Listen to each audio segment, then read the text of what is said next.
A new coroner is on the job in Aiken County. News Channel 6's Ashley Flette spent time today talking with Daryl Abels about his new position and lessons he learned from his predecessor, Tim Carlton. It's quite overwhelming. I never really thought I would be in this position. I felt like I've been led to fulfill this position. Daryl Abels is the first African-American male to be appointed as the Aiken County Coroner. This comes shortly after the passing of Coroner Tim Carlton, who lost his battle with cancer. He tells us what it was like to know him on a personal level.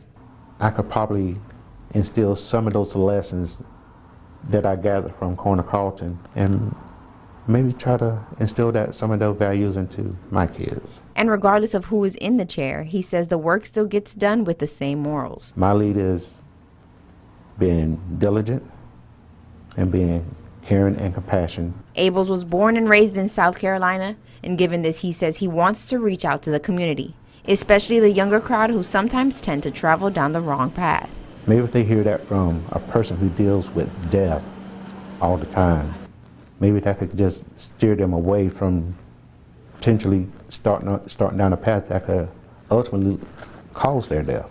He has been in the business for years after his deacon suggested he applied to the Aiken County Sheriff's Office. And in October of 1999, he was hired as a deputy coroner. And in 2005, Tim Carlton appointed him as his chief deputy coroner.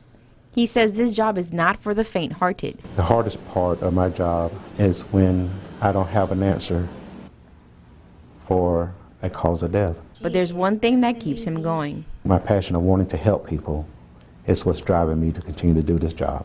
In Aiken, Ashley Flette, WJBF News Channel 6.